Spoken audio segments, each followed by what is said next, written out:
Assalamualaikum warahmatullahi wabarakatuh, Bapak Ibu hadirin sekalian di mana saja berada. Jadi untuk hari ini Bang Uji akan mengikuti manasik haji yang akan dilaksanakan di Pompes Baitul Mustawa yang ada di Desa Kembang Kerang Daya, Kecamatan Nikmel, Kabupaten Lombok Timur, yang akan disampaikan oleh Bapak Tuan Guru.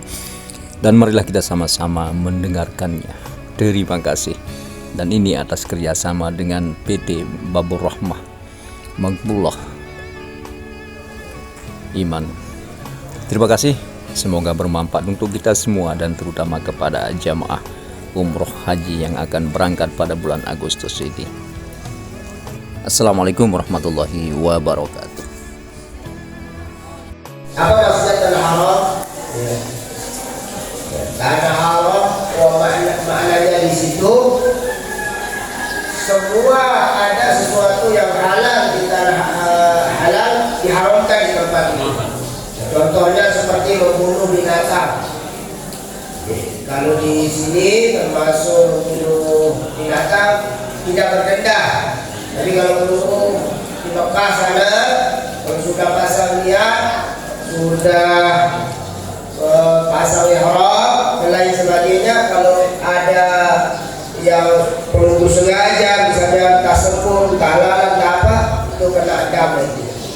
Ya, jadi yang perlu diperhatikan. Pertama yang saya sampaikan, yang pantangan sekali di tempat halal seperti kita ini, kalau sudah serah tambah ya untuk berangkat, itu pantangan yang pertama, hindari sekali yang namanya ghibah. Itu yang pertama, ghibah. Ghibah ini bicarakan orang, karena ghibah itu asyaddu minaz zina. Kita bicarakan orang, andik al-ghibah itu asyaddu minaz zina. Ghibah itu lebih besar dosanya daripada mengerjakan asusila, apalagi asusilanya juga ya. Apa itu asusila? Pekerjaan yang hina ya. Itu jauhi ya. Terus masuk tamu. Kalau kita tamu, jangan sampai kita ya, jangan sampai kita mengasih kecewa yang akan kita datangi ya. Kita tamu Allah, jangan kita kasih kecewa. Allah yang maha kasih sayang kepada kita. Pelunggu ini disayang oleh Allah, makanya dipanggil. Kiri kita disayang oleh Allah, kita dipanggil ke rumahnya. Apakah orang lain yang belum itu tidak disayang? Allah alam. Kita belum tahu statusnya disayang atau enggak. Tapi kalau sudah pasti belum disayang, makanya belum dipanggil. Oh, termasuk belum makanya dipanggil untuk mengaji. Apakah orang yang punya harta itu disayang oleh Allah? Belum tentu. Ya, makanya dia tidak dipanggil. Tapi kalau dia punya harta kaya, kemudian dia setor, dia pergi umrah, maka dia sudah disayang oleh Allah.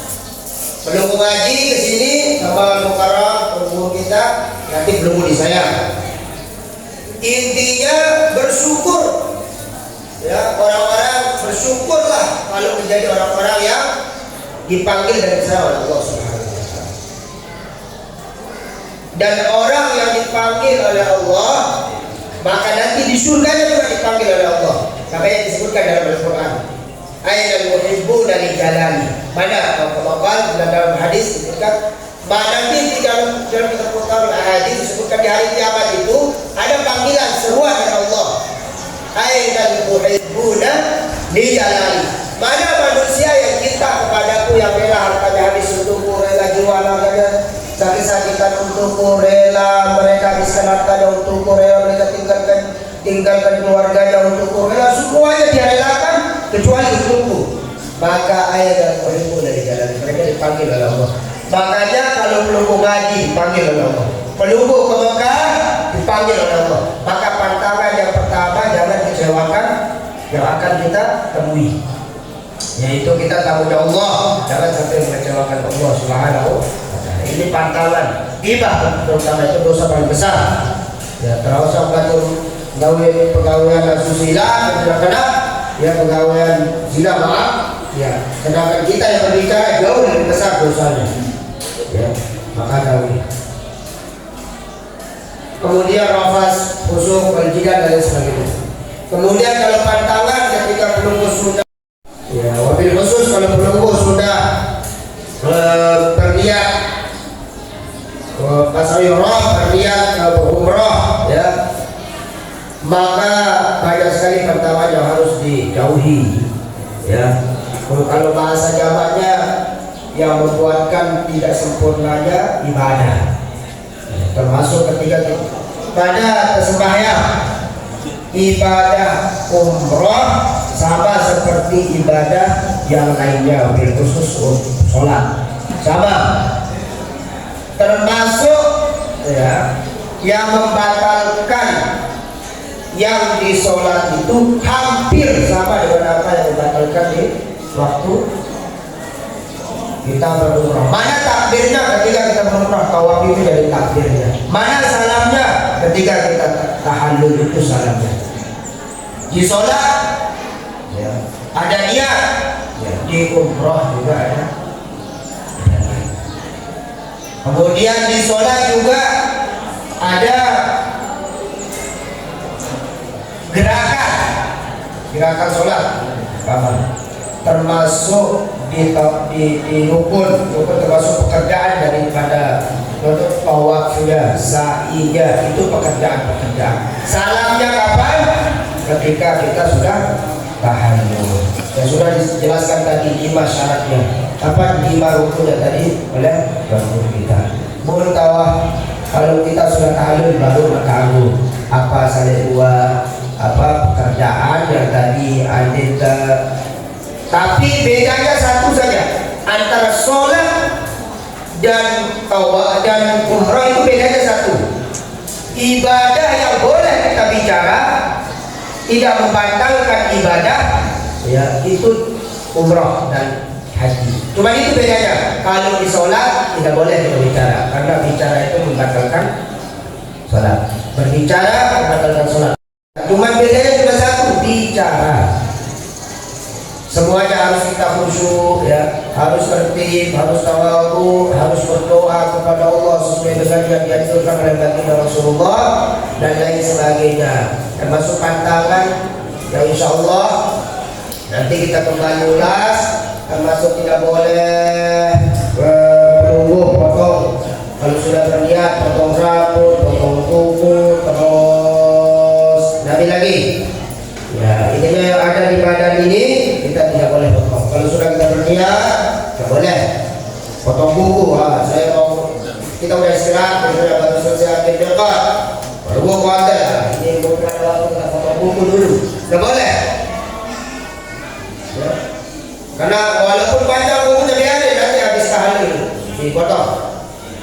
Ya, tidak boleh harum-haruman. Ya, yang di luar, kalau di luar disunahkan.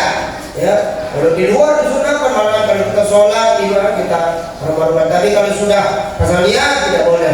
Kalau waktu istirahat di hotel kita pakai parfum nih, biar harum, nanti kita tahu kita sayang.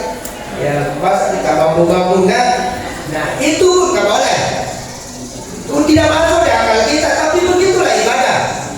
Ya, ada aturannya, ada hukumnya.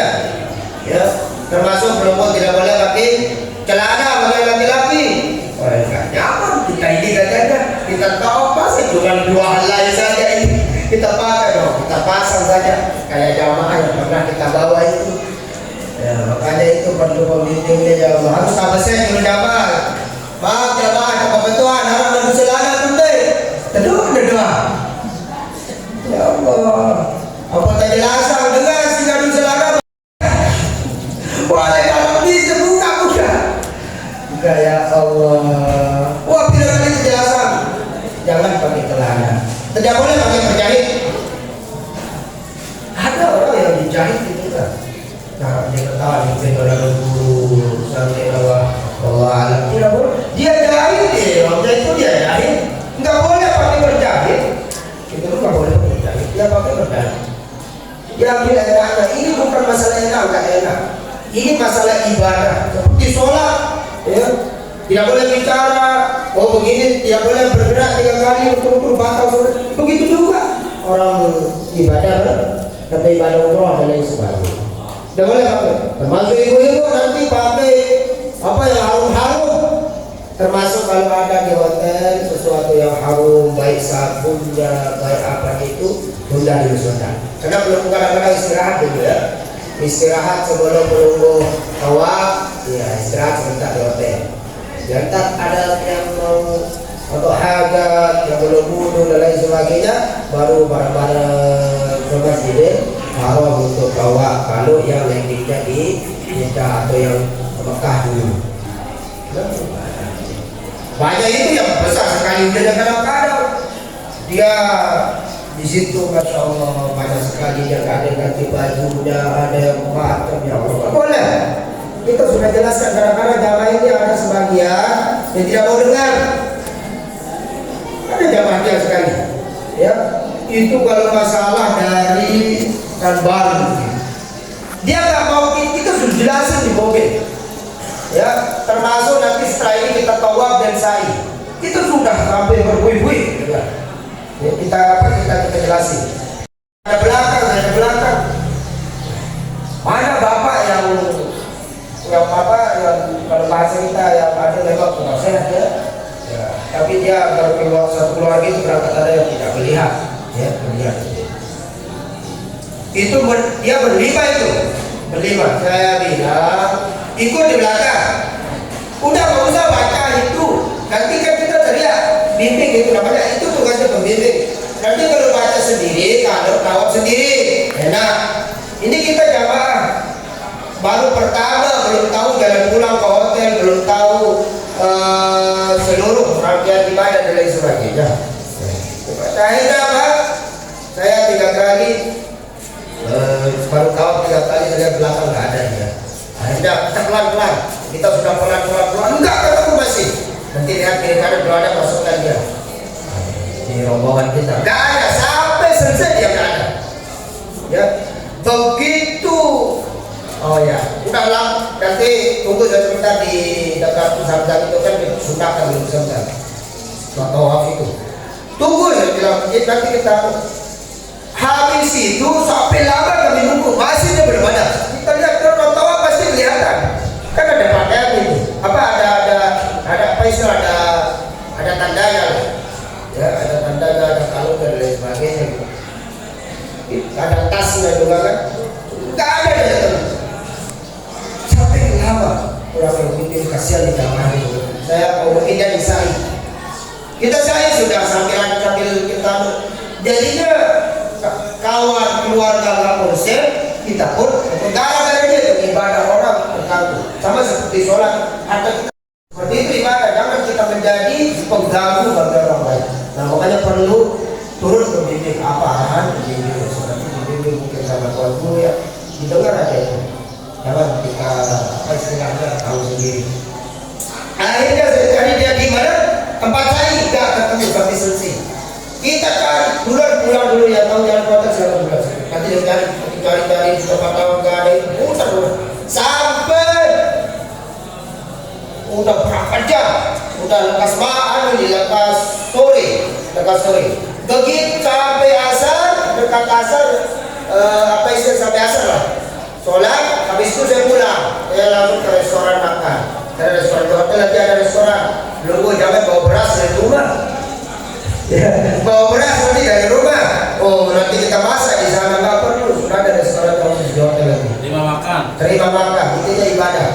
Begitu saya duduk sebentar, ada bapak itu ketemu. Kita makan sore. Dia di restoran, saya tanya, Pak, maafkan saya cari bapak nggak ada. Alhamdulillah, Ustaz. Alhamdulillah kami beberapa orang bahkan sebagian keluarga dapat mencium hajar aswad. Terus setelah bapak tadi kita ketemu di tempat saya, apa itu saya? Nah ini ya dia sudah tahu apa kejar hajar aswad, sedangkan sa'i yang lebih perlu dia tidak kerjakan hukumnya. Bahkan hati-hati sebagian ulama mengatakan termasuk di hajar aswad itu sudah dilumuri oleh minyak wangi. itu tadi syaratnya tidak mau patangannya tidak berwangi-wangian. Sedangkan di situ minyak wangi itu minyak yang paling mahal itu. Ya, minyak al-misik itu di lumur ya sesuatu itu. Nah di situ ya. Saya persingkat. Nah ini sebagai kisah saja nanti insya Allah